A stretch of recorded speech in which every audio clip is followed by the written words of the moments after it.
I'm Bo Maddox. I'm Robert Ortegon. This is Collateral Cinema.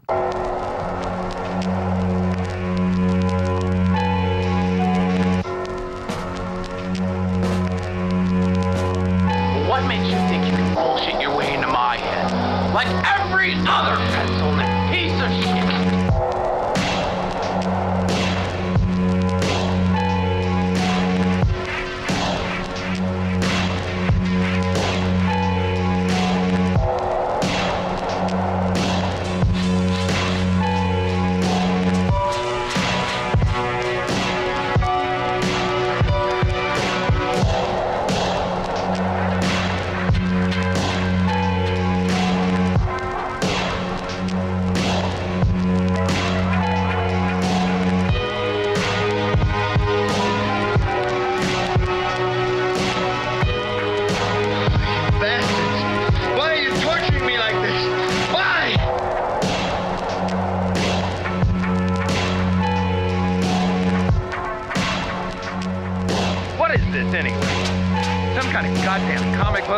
Welcome to Collateral Cinema, the only movie podcast that matters, where we focus on good movies, bad movies, and everything else in between in the world of cinema.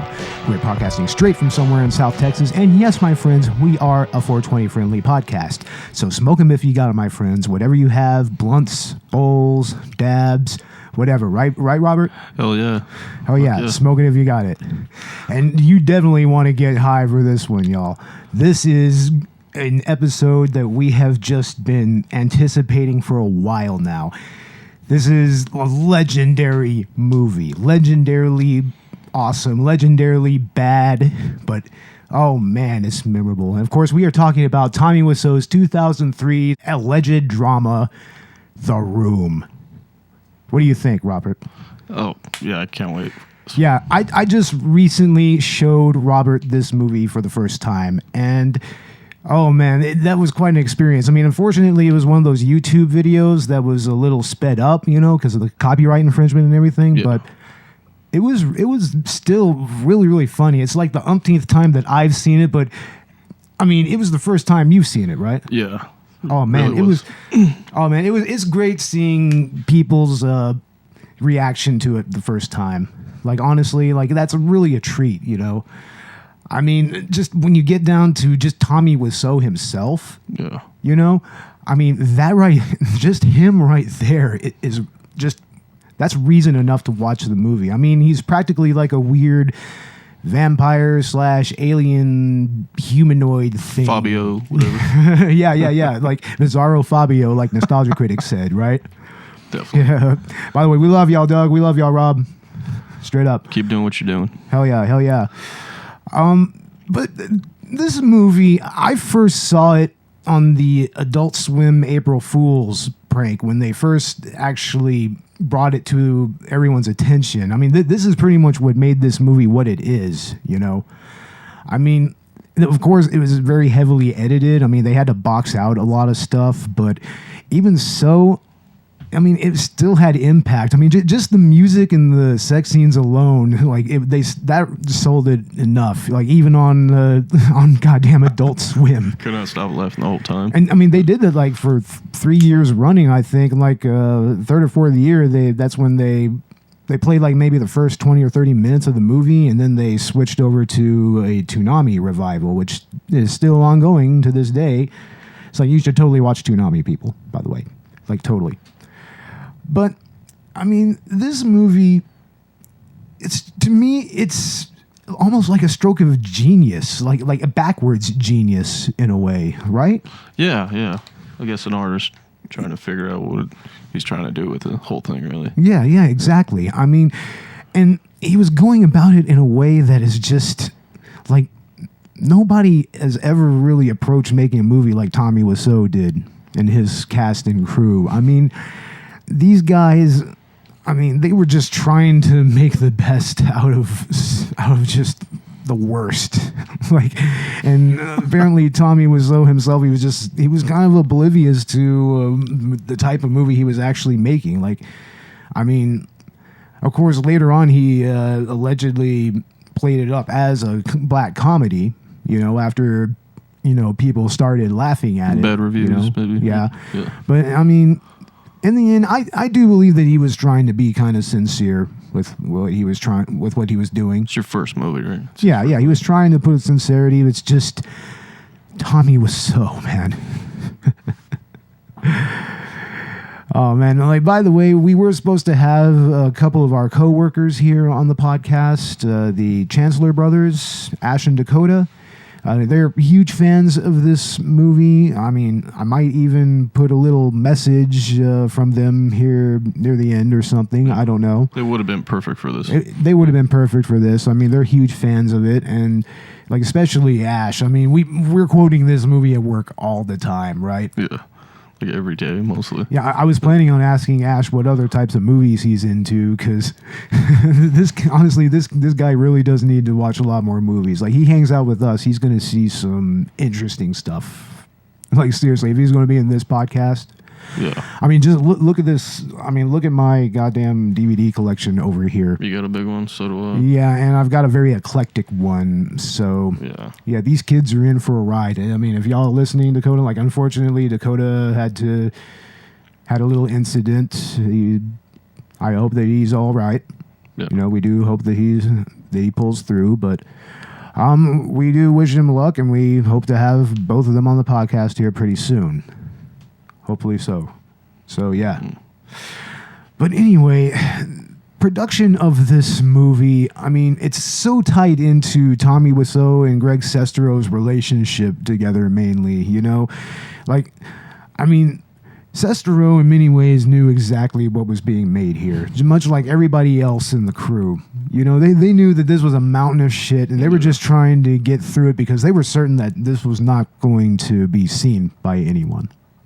Right? Yeah, they probably didn't think it was going to get done. Honestly, I don't think that they thought that it was going to they were going to finish production. I mean, even see the screen at all. Because, I mean, Tommy Wiseau, he had a good little chunk of money that apparently he got from somebody. Who knows where he got it? I guess. Yeah.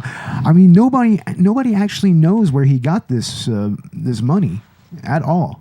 It's very strange. You know, like, I mean, there's a lot of speculation about this movie. There's been speculation of it being like a money laundering scam, which, interestingly enough, I've heard that there's this one lost movie that's like a SpongeBob movie. It supposedly doesn't exist, but it's been seen as kind of a money laundering scheme. And I think there was some speculation that was the case with Food Fight, maybe. Like, I mean, I don't want to, like, defame anyone or anything, but, I mean, that's just, like, the general public speculation that I've heard. But, I mean, honestly, I think that this movie was totally sincere. Honestly, like, Wiseau was trying to make something that was, I guess, profound. His masterpiece. I guess he calls it his masterpiece, right? It's a masterpiece of something, man. Like, I mean... I don't know of what. I mean, it's coming from a place that is just beyond human reproach, honestly. I mean, it's something that only makes sense to Tommy Wiseau and Tommy Wiseau himself, you know? I mean, he himself, like, he doesn't even let people know his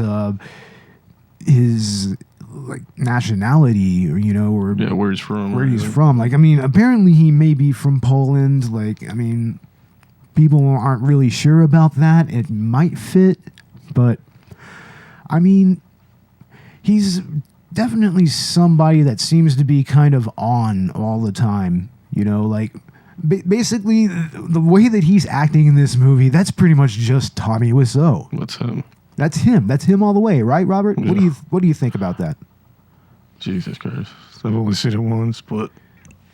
I mean, you were also looking at a bunch of stuff on YouTube about it as well. I was comparing it to James Franco's version. Yeah, the disaster artist, which we will get into near the end of the podcast. It's like, that's definitely worth discussion. His directing and acting choices in this movie, I mean, it defies description. I mean, just like that infamous scene where he walks into the store, you know, and it's like this rapid fire exchange that just comes out of nowhere seemingly and makes little to no sense at all. It seems like just non sequitur after non sequitur after non sequitur, you know? I mean, it just doesn't. One premise doesn't follow from the last one. It doesn't follow from the last one. You know, like makes no sense really. No, absolutely no sense at all. But it makes all the sense in the world at the same time.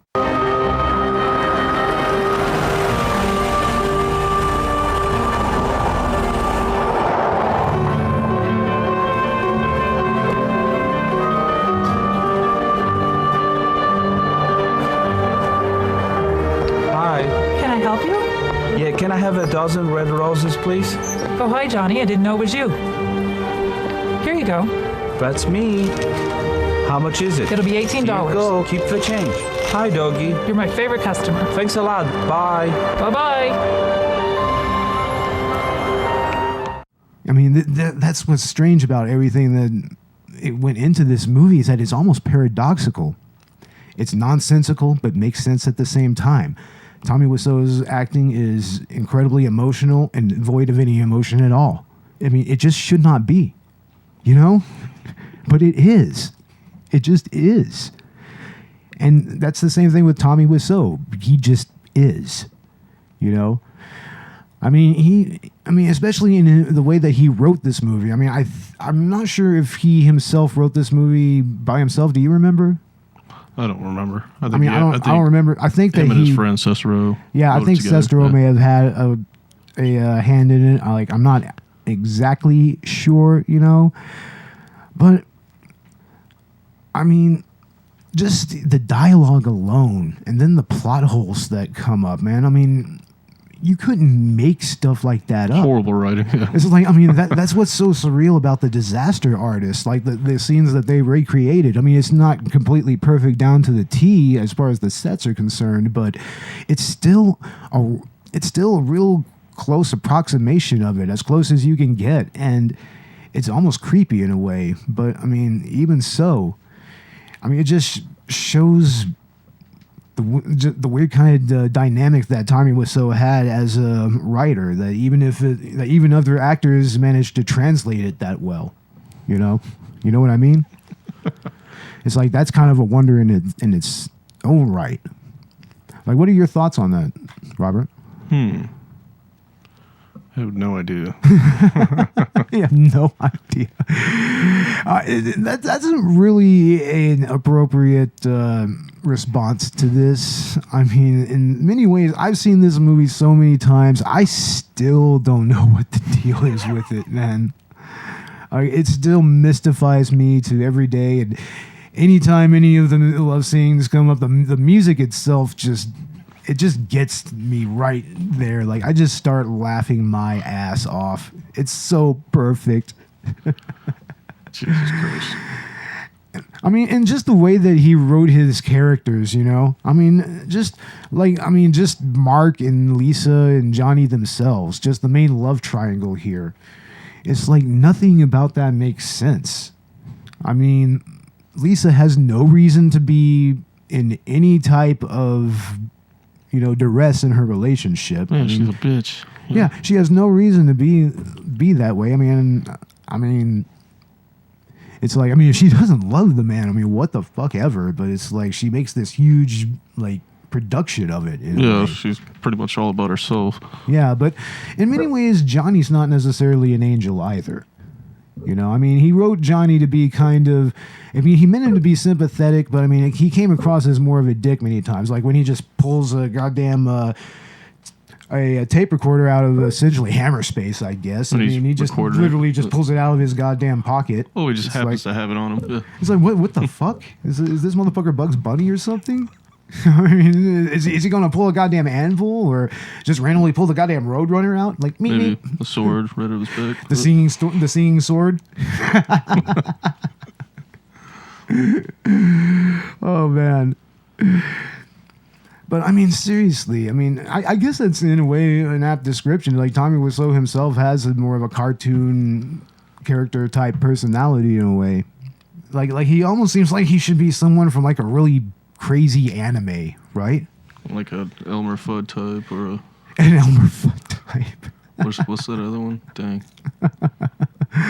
Yosemite Sam. No, not Yosemite Porky Sam. Pig, Porky Pig. stuff like that. I don't think that he's anything like Porky Pig. No. He probably is a little more like Elmer Fudd Elmer if Fudd. he was just a little more daft. Like even more daft than Elmer Fudd.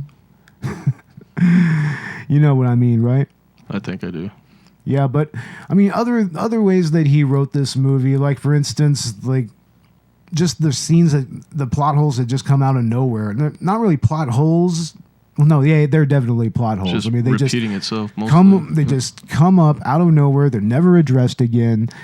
And, you know, and it essentially repeats many of the same scenes over and over again, just with different contexts and different camera angles and whatnot. And Exactly. then it's literally just like dialogue, sex scene. Horrible, right. Weird dialogue, sex scene. It's like, I mean, it has, in a weird way, it's like an ebb and flow, but it's a linear and very repetitive ebb and flow. Oh, and you know? the way they're having sex. I mean, he's doing it with a rose. Like, Yeah, we're going to get into that here in a little bit. I mean, that's worthy of discussion alone, honestly. But I mean, yeah, we already went over his financial backing and everything, but just this Tommy Wiseau's mannerisms just as a person in general. I mean, he has some very strange tics to it, right? You know? Creepy. Yeah. Yeah, I mean, nothing that he does, nothing that he says, nothing that he acts is just natural in any way, even in real life. That's what's creepy about it. So that's pretty much him. Yeah, but in the end, he's Tommy Wiseau, and you just kind of accept it. I mean, you take it. And in a way, it's almost like John Waters in a sense, you know? You know that this dude has made some very crazy movies in his life, but you just kind of take him as he is, you know? And also, unfortunately, Tommy Wiseau has been a little bit litigious with his film lately, especially when it comes to certain film festivals asking to film his movie. Like, he's kind of skittish about how it's distributed and who actually gets to show his movie, you know? And I mean, the movies themselves, they're like huge events, not unlike the Rocky Horror Picture Show showings. You know, people show up in costume, you know, like looking like Johnny and Lisa and everything. Like, they bring footballs, like. They tell Denny to fuck off. Football scene. Jesus Christ. they repeat all the quotes and everything. Like it's something that I've been meaning to get to. Like, I mean, I just never know when there's a screening in San Antonio, but I would love to go to that. You know, Probably have to look that up. yeah, I mean that would be so perfect, man. I mean, I've never been to a Rocky Horror Picture Show showing like that either. I mean, I'm sure that's quite an experience. I mean, people are kind of do the same thing there. But, I mean, to me, I like The Room a little bit better because it at least tries to do something that's a little more realistic, at least. I mean, Rocky Horror Picture Show is kind of a mindfuck in its own right, but this is almost like a indirect mindfuck in a way, right? Jesus. It's like a backwards mindfuck. Like, it doesn't bring you to any type of enlightenment. It just kind of... Yeah, there's like no point to this movie at all. Yeah, really. seriously, it just kind of numbs you down a little bit, makes you dull and just like really, what's the word? Apathetic. But then all of a sudden, it just makes you feel joy and happiness just out of nowhere. It's like I said, that ebb and flow, apathy, joy, apathy, joy, apathy, joy. That's pretty much what this shit is, man. You're tearing me apart. Everybody betrayed me. I hate this world. I hate this world. Honestly, Tommy, we really love you if you are listening to this. We're not ragging on you. We do love this movie. Great stuff. Oh, hi, Susan. Well, hi, Johnny. How are you? Good to see you. What would you like? Hot chocolate, please. What size you have? Medium, please. Sure. How about you? I'll have the mint tea. Okay. Medium also? Yeah. Just go sit down. We'll be right you. there. Man, I'm so tired of girls' games. What happened now, Mark? Relationships never work. I don't know why I waste my time. What makes you say that? It's not that easy, Johnny. Well, you should be happy, Mark. Yeah, I know. Life is too short. Oh, thank you, Susan. You're welcome. How about something like cheesecake? No. That's Real good. All right. How was work today? Well, pretty good. We got a new client at the bank. We'll make a lot of money. What client? I cannot tell you. It's confidential. Oh, come on. Why not? No, I can't. Anyway, how is your sex life? Can't talk about it? Why not? Take your time. Oh, God, I have to run. Already? Yeah, I'm sorry. All right, tell me. Yeah, see you. See you, Mark. Can we go jogging? Yeah, sure. What time? Golden Gate Park, 6:30. Right on. Yeah. All right. See ya. Okay. The other actors in this film, like Greg Sestero, man, he in his own right, I mean, he makes this movie just so much more interesting, I think. I mean, it's not what I would call a great performance, but he's one of the few actors that at first he tries to be a little bit competent, but then eventually he just checks out, you know. You can tell eventually he's just checked out, right? Sleazy scumbag friend of his, I guess. Yeah, as far as the character, yeah, it shows in the character, like he just becomes more nonchalant about it, and then eventually at the end, it's just like, I'm sure that's both his character and Greg Sestero just saying, well, okay, fuck it, whatever, let's just end this already. I mean, what would you do if you were involved in this, man? I mean, I would have ended with the gunshot scene. Right at the end, you would. It sounded like they were just. But I'm talking about just dealing with someone like Tommy Wiseau, period. Like, how would you deal with that? I mean, you're an aspiring filmmaker. I mean, you would be on a film crew, I'm sure. Like, what would you do if you were on this film crew? Yeah. Like, you think that, like, how would you say to just Probably just get to know him and see what he's all about, and then see if I can try to become his friend. That's what the crew tried to do, but everything just kind of mystified them, apparently. Almost like a family formed right there. Yeah. Yeah, like Tommy Wiseau directed an episode of Tim and Eric Awesome Show, Great Job, that honestly it's fantastic. I recommend everybody, if you don't have the DVD or if you haven't streamed it off of adultswim.com, I mean, I generally check it out. It's really, really funny. It's really great. And it's just Tommy Wiseau being Tommy Wiseau. And Tim and Eric being Tim and Eric. Like, I don't know if you've ever watched that show, Robert. No, I don't think Not really. No. Oh man, you're missing like the best alternative comedy ever. Yeah, I'm missing a lot of stuff. Seriously, you're missing out on some good shit right there. Like, I mean, I wish that it's like they actually have a movie, Tim and Eric's $1 billion movie. Really? Which we should totally do on the show. Like 100%. That's definitely going to be a future episode. Future. Okay. Yeah. Another time later for that. But also, I mean, Robin Paris, she played Julliette Daniels. So that's Lisa's best friend. Like, she's kind of become a little bit of an internet icon in her own right. Like, I mean, she recently released a series based off of The Room that's kind of almost like a Where Are They Now kind of, as far as the characters are concerned. And it actually was pretty interesting. Like, I haven't actually seen it, but I want to check it out. But it's on Twitter or something, right? Yeah, it's on. Yeah, you can find her on Twitter, and also, I mean, she does some stuff on the podcast circuit as well. Nice. Like, she does some interviews and some guest spots and everything. I mean, if we were a little more prominent, I would reach out to her and I would say, like, hey, Skype us or whatever, like, or maybe give us a review, or maybe Tommy Wiseau. Oh. But I don't know how I would handle interviewing him, man. It's like I would be too tempted to talk to him like this and just completely say, "Oh, hi, Johnny." Hi. It's like cheep. It's like I would be too tempted to troll him. Like, I'm sorry, I love Tommy Wiseau, I love this movie, but I would just be too tempted to just go all out with it, right? Yeah, it'd be hilarious. Oh man, it would be like the funniest thing ever. Like, did you see? He has an audition tape where he did Heath Ledger's Joker. It's right here on YouTube. YouTube. My god, it's like the most amazing thing ever. Like, I mean, we should probably provide a link to it on the show notes. Like, it's really just Joker audition. So out there. Oh man, it's perfection.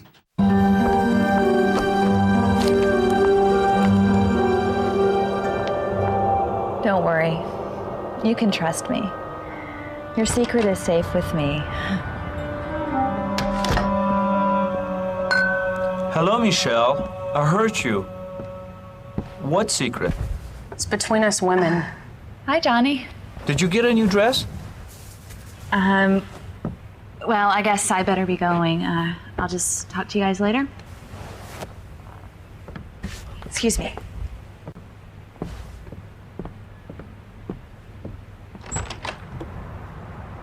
Lisa, remember what I told you.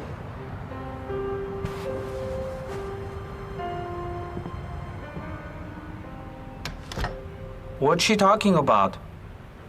It's girl talk. I just told you that. I never hit you. You shouldn't have any secrets from me. I'm your future husband. You sure about that? Maybe I'll change my mind. Don't talk like that. What do you mean? What do you think? Women change their minds all the time. You must be kidding, aren't you? Look, I don't want to talk about it. I'm gonna go upstairs and wash up and go to bed. How dare you talk to me like that? You should tell me everything. I can't talk right now. Why, Lisa? Why, Lisa? Please talk to me, please. You're part of my life. You are everything. I could not go on without you, Lisa. You're scaring me. You are lying. I never hit you. You are tearing me apart, Lisa. Why are you so hysterical? Do you understand life? Do you?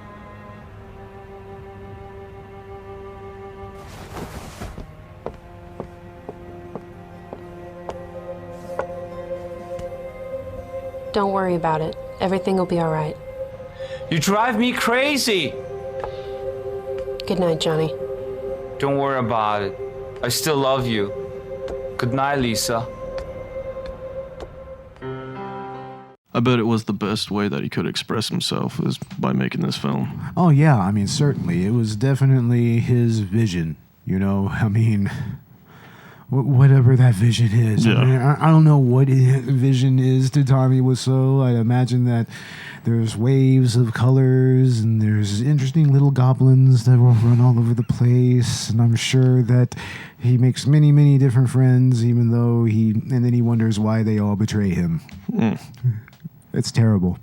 But that is the whole point, the whole goal the whole time is just, finish your masterpiece. Finish your masterpiece. I mean, yeah. Even if it's only one time. In many ways, it's really an inspiring movie. It just shows you that, you know what, even if somebody like this can get together some money and make a film like this, I mean, even making so many mistakes along the way, Yeah. I mean, it's really... I mean, it really shows that, you can just take your iPhone and make something interesting, Make something unique and great. And Yeah, I mean, seriously. I mean, didn't, who was it that said that the best way to learn how to make a movie is just to make a movie? John Carpenter. John Carpenter? I mean, seriously, it's kind of like that. And his movie was pretty much an indie movie. You know, like we already went over that on the second episode of the podcast. But I mean... But yeah, I mean, Julliette Daniels, she played Lisa in the film, and she was only 18 years old when she first started this movie. And the very first scene that they actually did was the main love scene between the sex scene between Johnny and Lisa. With the rose. It's like they're having sex with a rose instead of each other. Oh my God. And the belly button fucking. It's absolutely incredible to me. Like, it's almost as if, Tommy Wiseau has never actually really had sex. That's what it looks like. It's really what it looks like. It's like, that's not how human beings have any kind of relations at all. Like, even like with the flowers and everything. Like, I can tell you, I've never had any kind of sexual experience with a bunch of flowers around. I can tell you that right now, not once, not ever. I mean, right? Yeah, I don't think I have. I don't something know. in movies, really, mostly. Yeah, that's just not something that most people do, honestly. And besides, have you seen how expensive flowers are anyway? Fucking expensive, dude. Fucking ridiculous. But then again, the character Johnny, he's a banker in the film. You know, I mean, so supposedly he can afford that stuff. Like, he's pretty much bringing Lisa like flowers every fucking day. Every day, flowers. Literally every day For 7 years, right? but never chocolates. No, chocolates is for Robin Paris's little boyfriend. You know, Jesus. it's like, you know, chocolate is the symbol of love. Who wrote that? Oh yeah, we all know who Tommy wrote that. Wiseau. We all know who wrote that. It's like, no, that's I don't know, man. That could be an ad lib, which would be hilarious if it wasn't for the fact that he's obviously trying to remember his lines. Exactly. Hello. Let's have some fun. Did you know that chocolate is the symbol of love? Feed me.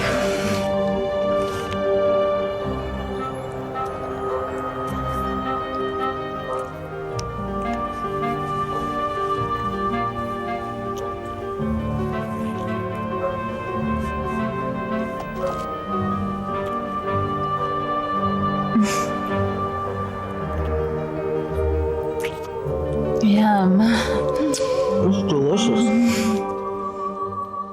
Which occurs a lot in this film. I mean, from a few people. You can tell. You can tell. I mean, It's I not think really acting most. I think that Denny forgets his lines here and there. I mean, of course, there's the I did not hit her scene, you know, which supposedly took a bunch of takes for Tommy to do. Tommy couldn't even remember the goddamn lines in his own script, his own movie. I mean, Jesus. what does that say? You know, and I think there was a few times where Julliette Daniels may have kind of was just a little monotone, and of course, you know, Greg Sestero just checked out by near the end of the movie. By the time of the end of the production, you know. As soon as he shot himself in the head. Oh, I'll see you later. No, it's almost like near the end of the movie when it's like Sestero's character, Mark, like both him and the actor just said fuck it, and they're just like, you know what? It's like, let's just do this. I mean, seriously. I mean, I think I may have said that earlier. I may know more than you think I know, Mark. Oh, wait, I'm sorry. Straight up fucking making out with his fiance in front of him. It's like, who does that? At his birthday party. At his birthday party. It's almost like Tommy Wiseau, when he was writing that, he just had to just heap tragedy upon tragedy. Like, just the first things that he could think of is like, oh yeah, he's making out with his fiance at his birthday party. Yeah, I guess they wanted a break mentally. Only that would happen in the insane mind of Tommy Wiseau. Like, I mean, and what about Denny, dude? Like, that character, like, and his actor, it's like, that was meant to be a really endearing character, but he just comes across as crazy. You know, like, especially like at the beginning of the first sex scene where he just barges in and he's just like, I want to watch. It's like, I like watching you guys. I like watching you. It's like, you've been watching these people have sex? It's like, I mean, I don't know. I guess I would want to, if I saw these people having sex, I would stop for a second, but not just because I want to see it. I'd just be confused. I'd be like, wait, what? What did you say? It's like, homeboy, wait a second, dude. I just got to intervene, man. It's like, that's not how you do that. It's like, how old are you, little kid? Right? And what's with the kid watching? This isn't right, man. I think that's how he gets off, just by watching. Oh, God.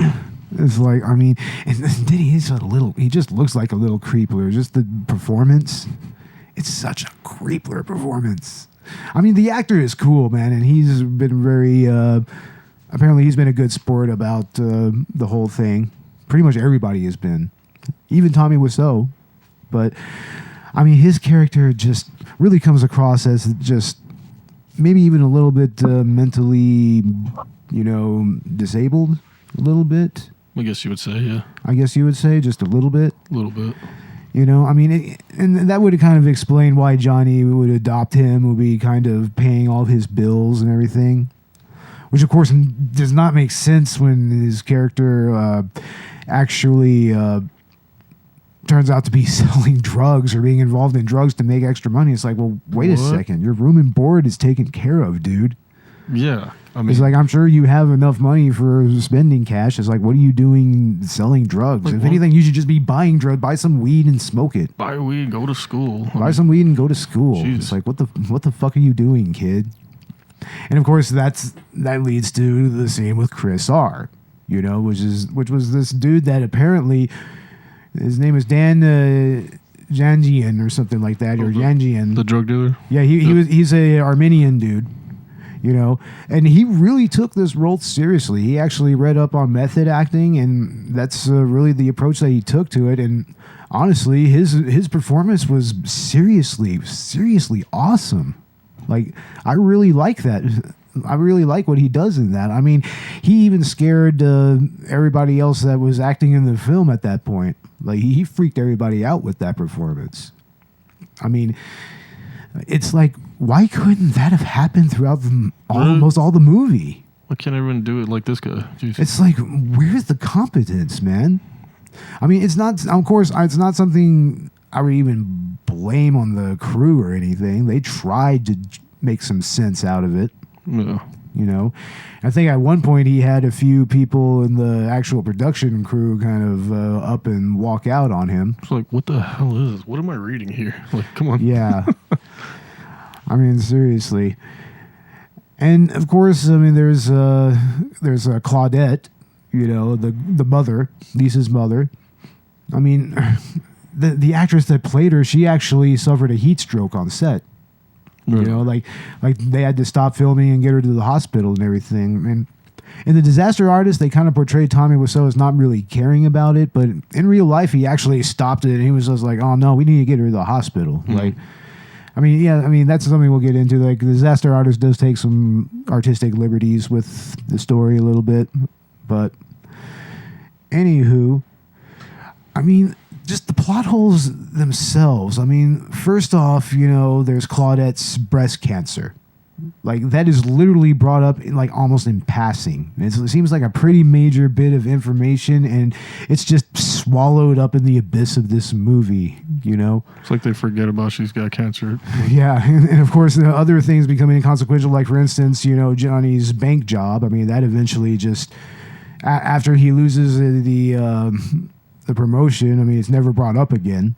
Yeah. It's like, I mean, and then it goes on to what Lisa wants. Yeah, what Lisa wants, which is just this constant, repetitious abyss of nothing. I mean, that's really what that character is. I'm not going to blame the actress for that. Yeah. But I mean, that's very much a matter of writing and direction. But I mean, that's what she is. She's kind of a void in a way, right? Freaking, what do they describe her as? A sociopath? And that's, by the way, that's a Julliette Daniels. Like, I mean, she's fantastic in her own right, but in this movie, I mean, the character Lisa is a straight up bitch. It's like, I mean, she goes to some extreme lengths with Johnny, you know, with Tommy Wiseau's character. I mean, just first of all, saying that he hit her when clearly he didn't. I mean, we all see what happened. He just repeated the same love scene from before. That's all that happened. In all honesty. Wait, Johnny doesn't drink. Yeah, wait a minute. Johnny doesn't drink. So it's like, yeah, that's the one thing that she brings up that perks her ears. It's like, oh wow, it's like, yeah, let's not worry about domestic violence or anything like that. It's like, Johnny's drinking? Can you believe that? Johnny's drinking? But I mean, yeah, I mean, that's another plot hole that kind of goes nowhere, is the whole, you know, the immortal Johnny hit her, I did not hit her thing. It's like, that literally is dropped by the time that Johnny says, "Oh, hi, Mark." Oh, hi, Mark. That's pretty much when that is dropped. It's never brought up again. I did not hit her. It's not true. It's bullshit. I did not hit her. I did not. Oh, hi, Mark. Oh, hey, Johnny, what's up? I have a problem with Lisa. She said that I hit her. What? Well, did you? No, it's not true. Don't even ask. What's new with you?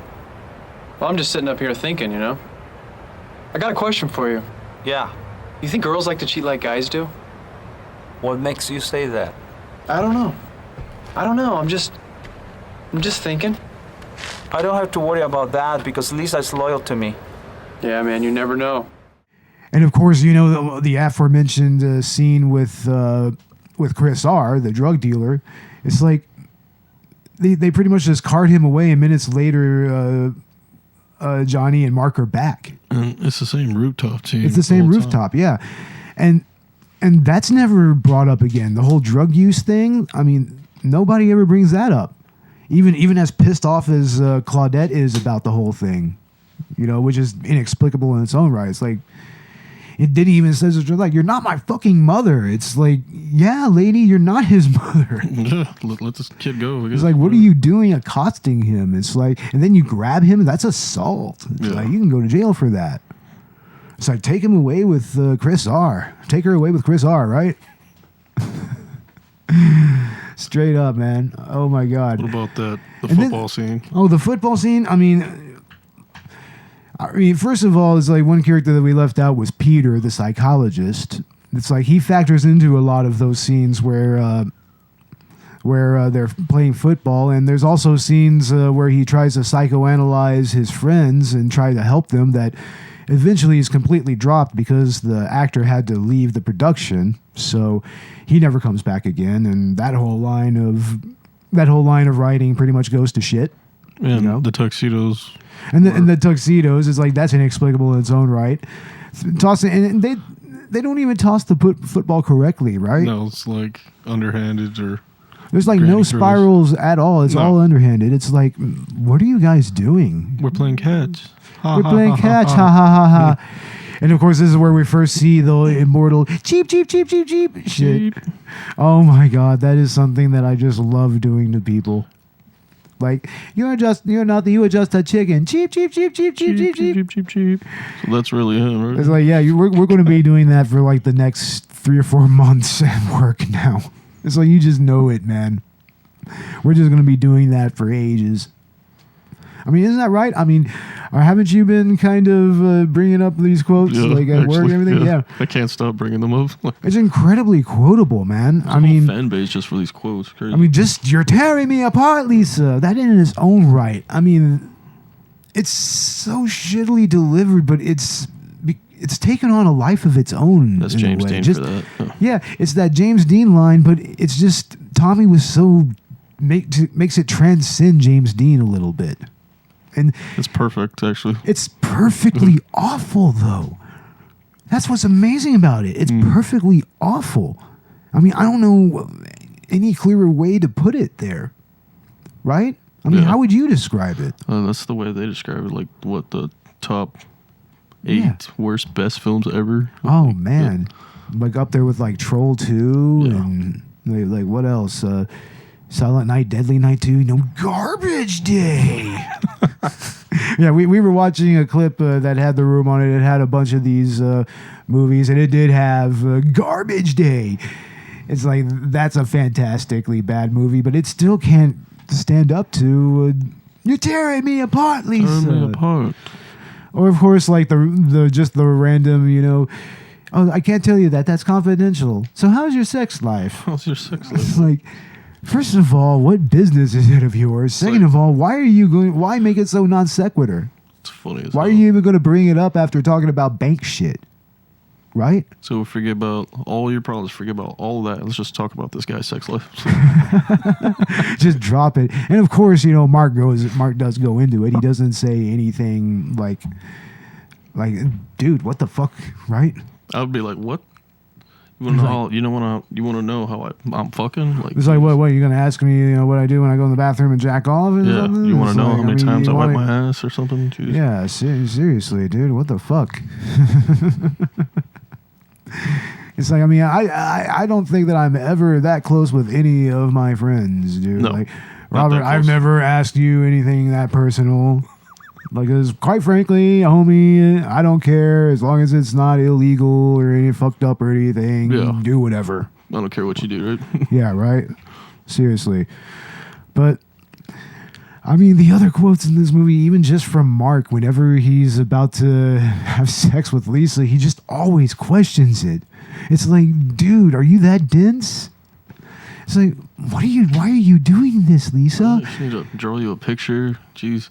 It's like, and are you really that easily manipulated by this woman? It's like, I mean, really, she has that kind of spell on you? I guess the sex is that good, right? It doesn't even look like the sex is that good. That's the thing. Doesn't even look like they're doing it And right. I don't even know if that's really a Tommy Wiseau writing thing. I mean, just the characters themselves, they just don't look like they know how to have sex. But that could really be the writing, though. I mean, because that's just Tommy Wiseau not understanding human emotions or relations or just humanity in general, you know? Oh yeah, he took that from HBO porn.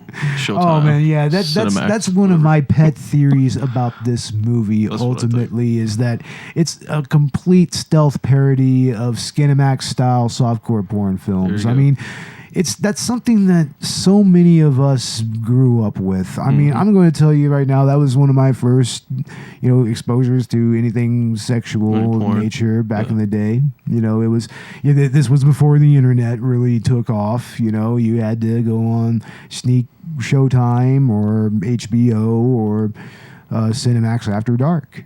And Get they would the- have stuff like they'd have like the Emmanuel movies, like they'd have like all kinds of stuff like erotic confessions. There you go. Yeah, and also like movies, like a lot of them with what's that?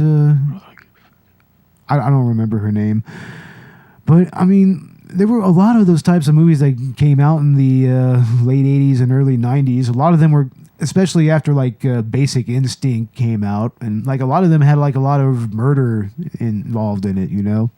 It was very Basic Instinct. And that's kind of what Tommy Wiseau, I feel, kind of tapped into a little bit. That's why the sex scenes are so utterly ridiculous.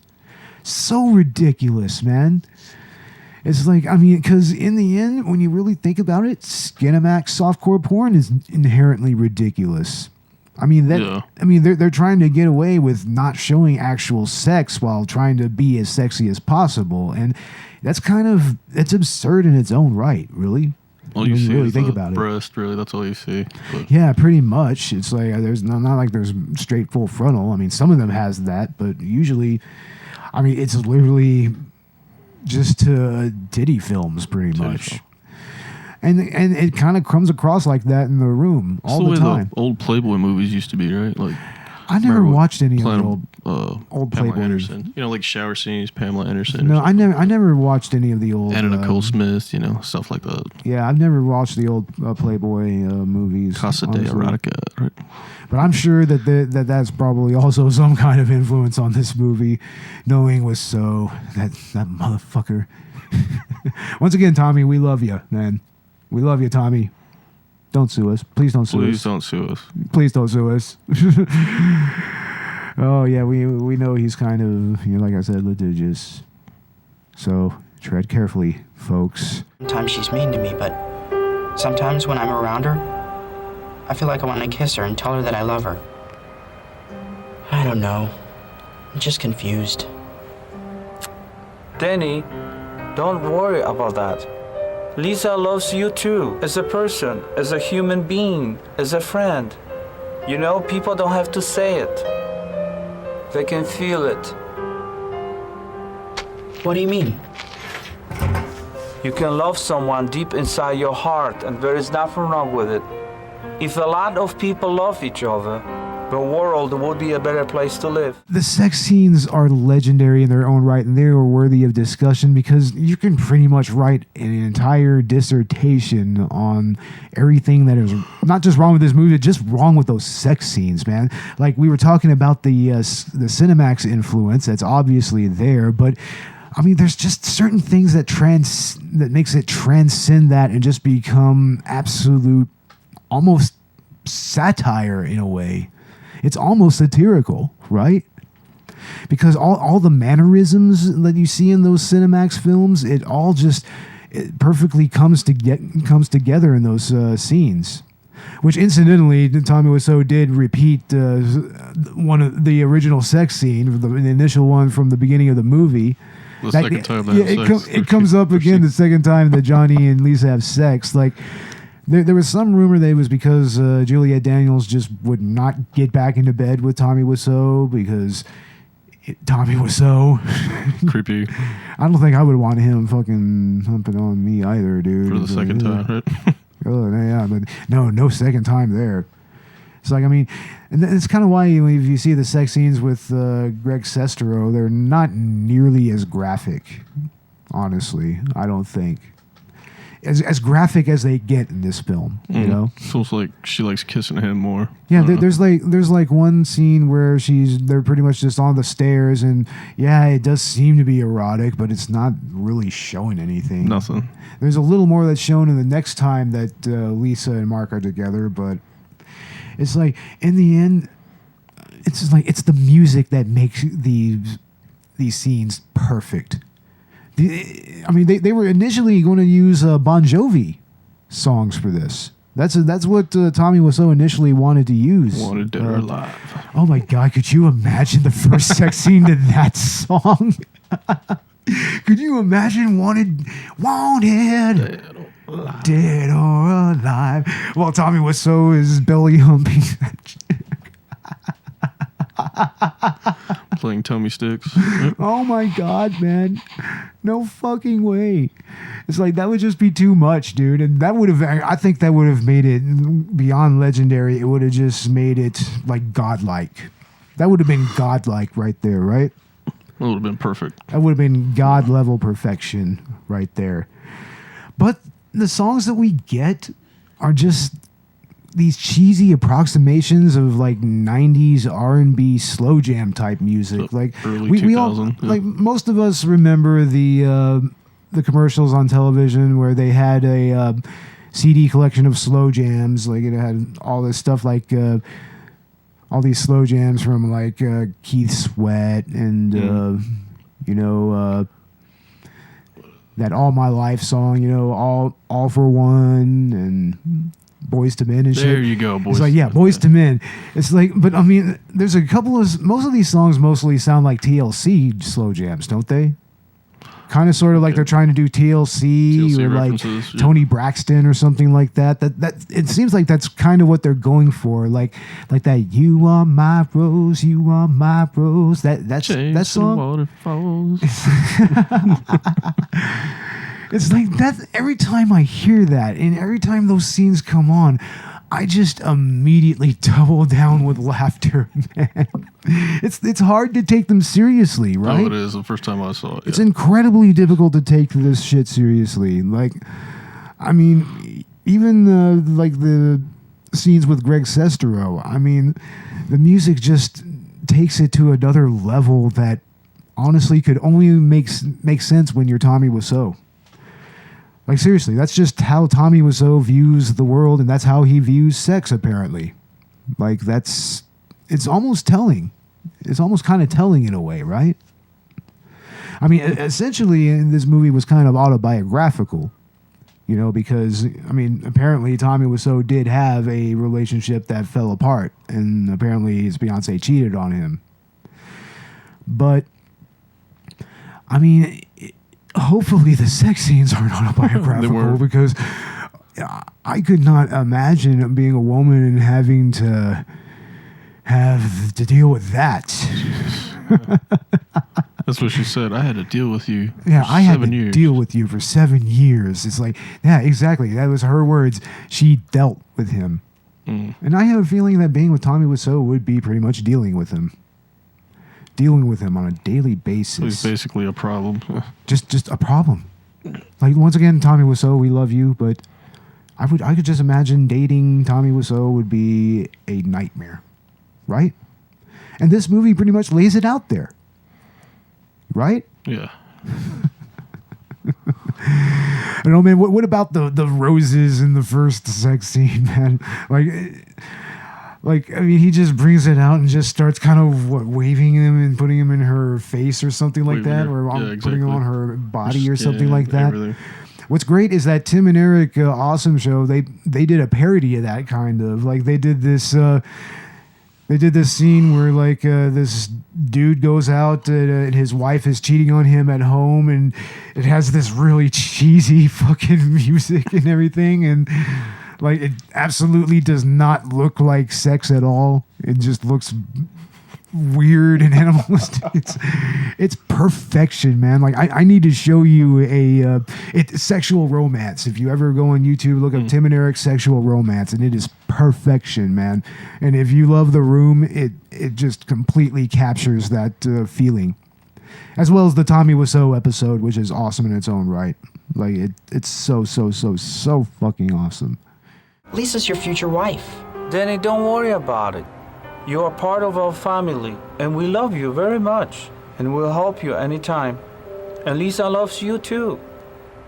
As a friend, you are sort of like her son. You mean you're not upset with me? No, because I trust you and I trust Lisa. What about Elizabeth, huh? Well...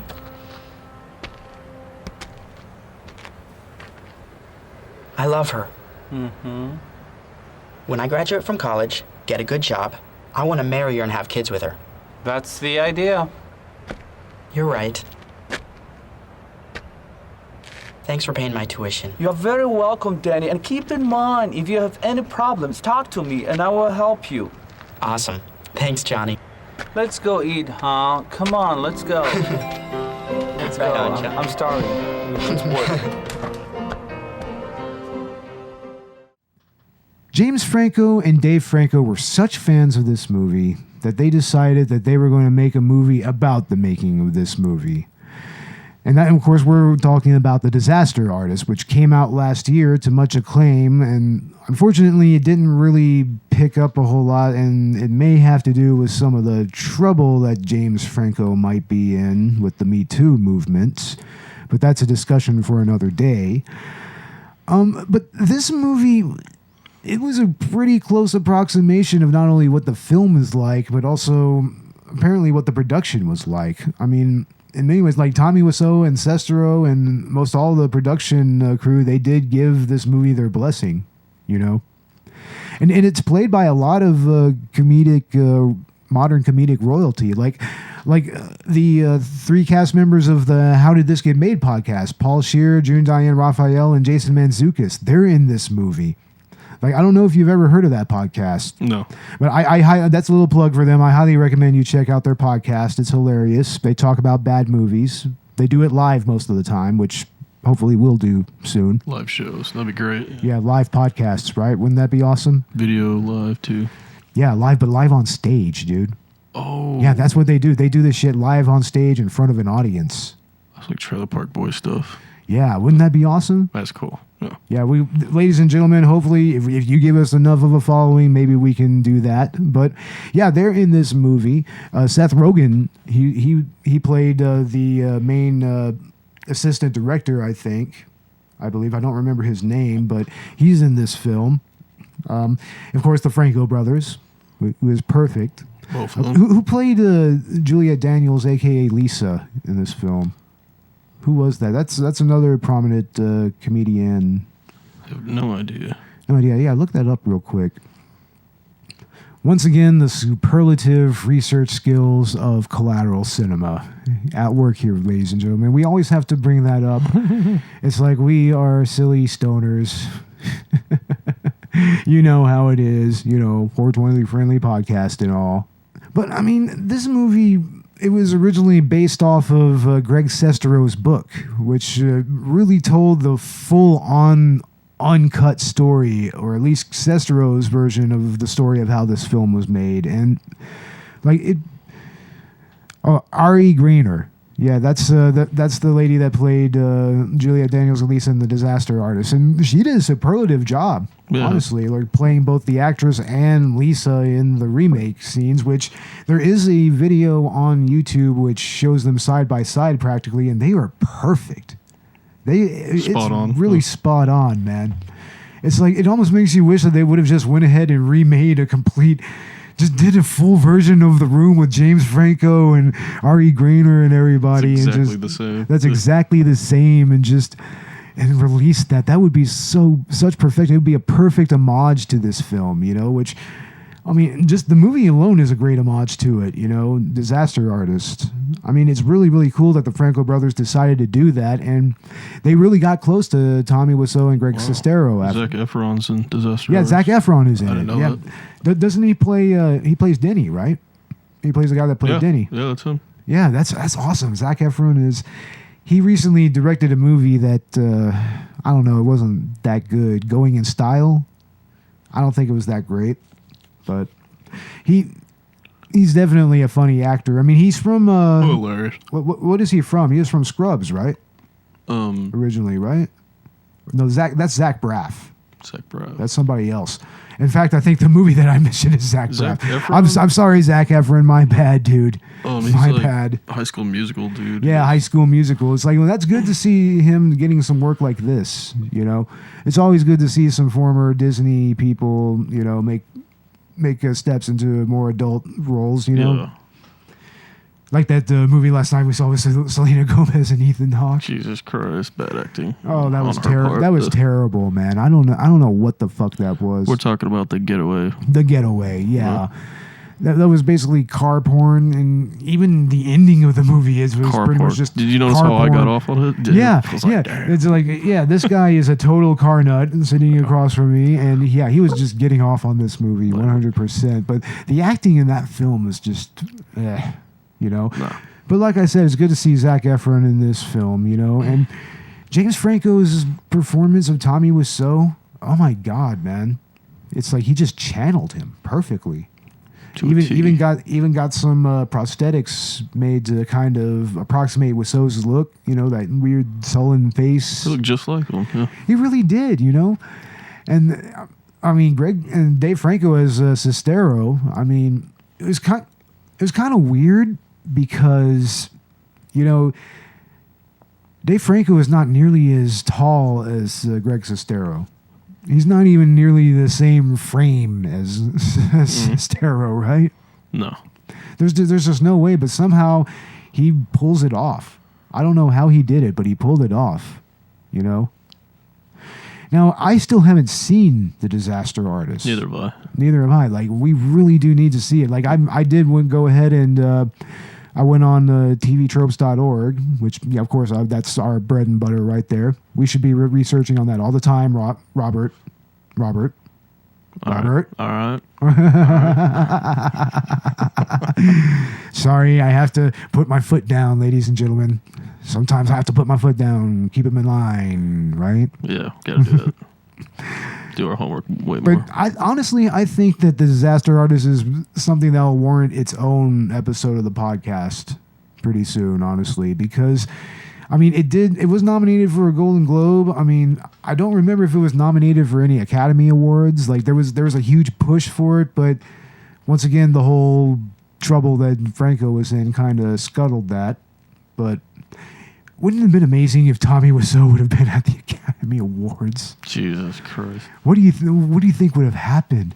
That would have been like a paradigm shifting event, right? Jeez, I don't even know what would happen. In its own right, that would have been incredible. I mean, of course, you know, Sestero and Wiseau, they have a movie that they're making together. It's like, I mean, I don't remember what it's called. It's Good Neighbor or something like that. Something to that effect. I mean, if anybody wants to correct me on Twitter or Facebook or whatever, go right ahead. It's like, leave a comment.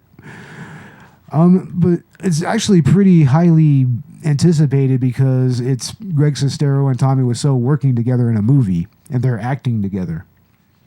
And ultimately, the way that this was adapted into the production of The Room was adapted into the movie, namely the Disaster Artist book. I mean, it was really because James Franco and Dave Franco, they were just such huge fans of this movie, and this was their passion project in a way, which is kind of interesting because The Room was a passion project for Tommy Wiseau. You know, I mean, what do you think, dude? Jesus. Like, more than Jesus, bro. I don't know. In this movie, what I'm thinking the whole time is, how did they pitch the idea to Hollywood or whatever? See, once again, that goes back to who the fuck actually fronted the money for this. Who wanted this movie made? People still don't know. people are still mystified as to why this movie was made, and or how he got why it was made, just how it was made, and how he got the money for it. If you because he literally just showed up with like $5 or $6 million as an initial investment, and of course he took that money and went and bought 2 different cameras, which not even movie studios, like especially small ones, buy their own equipment. They almost always rent it. Yeah. And he shot this movie with like 35 millimeter and HD side by side. Like he filmed them both with different cameras and just ended up using the 35 millimeter cut of the film. All of that footage was just used in the movie, and that kind of gives it its almost otherworldly feel, you know. Like if you want to give like some type of fan theory that there's some supernatural thing going on, like it's purgatory or whatever. I mean, it kind of fits a little bit, right? I mean, what do you think? I have no idea. I've lost my place. You lost your place. Oh man, that's what we have that for, man. Okay, who here can really reveal themselves to the class? Anybody? I'll go.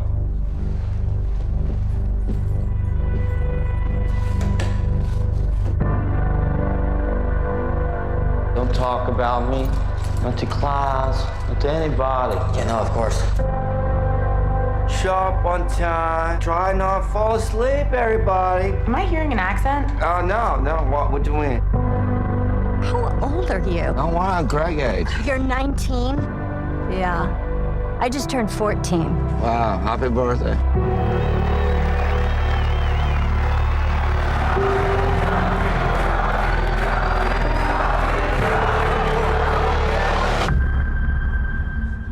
This is my movie, and this is my life. You're not Greg. You and me, we are all the same. Oh yeah, how's that? We both have this dream that we'll be famous. Yeah, I guess we do. You have a malevolent presence. You are a perfect villain. I could see you as Dracula, Frankenstein. I'm not Frankenstein. I'm hero.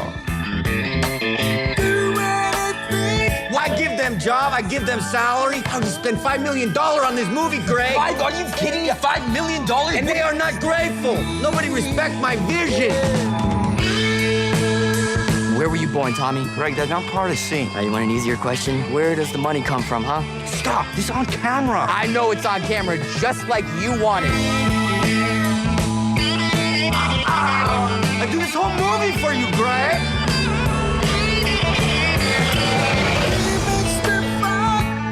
Can we just take it again? Try to lose the accent.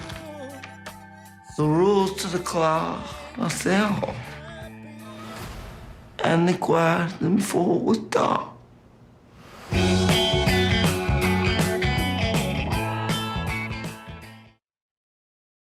Well, in the end, I think that with that note, that's probably time to seek into our final thoughts. What are your final thoughts on the movie, man? I actually want to watch it a few more times. Oh man, you're gonna want to watch it more than a few more times, dude.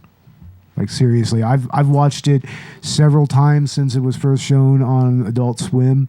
I tried to buy a DVD of it straight from TommyWiseau.com, and I never got my DVD. Tommy, if you're listening, I never got my DVD. Jeez. I want my fucking DVD. Damn it. We should be suing you, okay? Yeah, what the fuck? Yeah, exactly. I want my DVD. I spent $30 goddamn on that shit. $30 and nothing came? Nothing came. Just. So, Tommy, I love you, man, but please give me my DVD already. And if you sign it to Collateral Cinema Movie Podcast. But my final thoughts on this movie is that it is absolutely the greatest thing that has ever been made by anyone in any way ever, period, in the history of Hollywood. That's it. Especially what they're doing now. It's a amazing stroke of genius, and anybody that says otherwise is an obstreperous asshole. And you deserve to be knocked in the head with a dozen footballs by dudes in tuxedos. Right? Oh, I mean, what would you do if you were saw just a gang of dudes in tuxedos with footballs going, start throwing them at you? Damn. I prefer for an album cover or something. Yeah, right? That would be a great album cover, right? Molly Crew album cover. Bunch of dudes with tuxedos and footballs in their hands. That would make a great video, right? Yeah. Video that references the room. Fuse TV. Yeah, exactly. But yeah, ladies and gentlemen, like I said, this is the greatest thing in the history of humanity ever. It's like, behold Tommy Wiseau's mastery. Nicolas Cage is not the one true God. Tommy Wiseau is the one true God. The one true God, Robert. You only get one shot, and I guess he utilized that. He didn't. This is his one shot. Like, in all seriousness, I mean, this really goes to show you that, if you want to make a movie, make it happen. Right? By any means necessary. No matter how bad or whatever. Seriously. I mean, we're actually going to get into some filmmaking ourselves here pretty soon. Like, I'm going to helm the sound editing and sound design and everything. In the near future, yeah. Yeah, in the future. So, I mean, yeah, watching this movie, it does kind of get the gears moving a little bit. It's the creative juices flowing. Yeah, it does. Get those juices flowing. And, once again, I did not hit her. That is bullshit. I did not. I did not. Oh, hi, Mark. Oh, hi, Mark. We totally botched that up. But ladies and gentlemen, this was a total joy. I completely enjoyed talking about this movie. Robert, you should...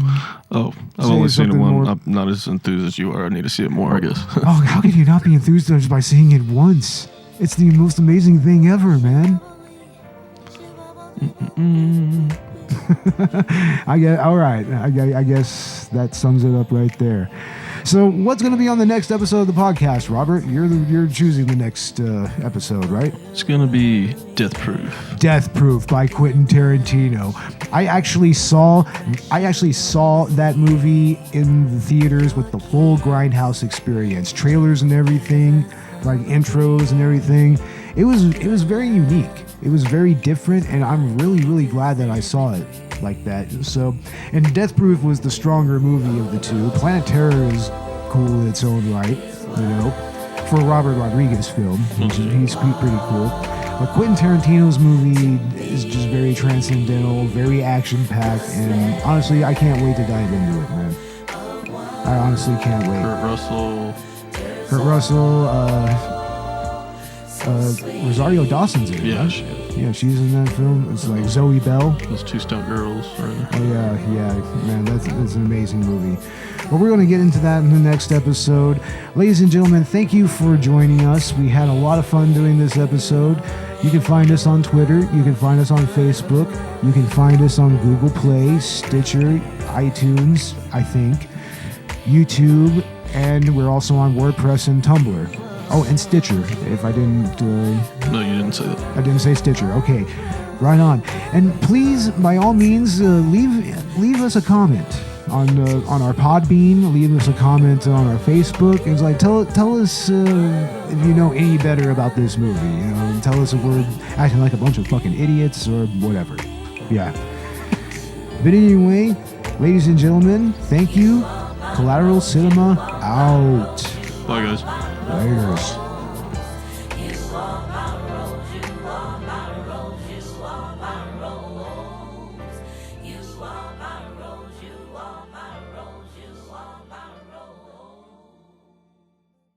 Collateral Cinema is an El Company production. All music and movie clips are owned by their respective creators. Please don't sue us. We're poor.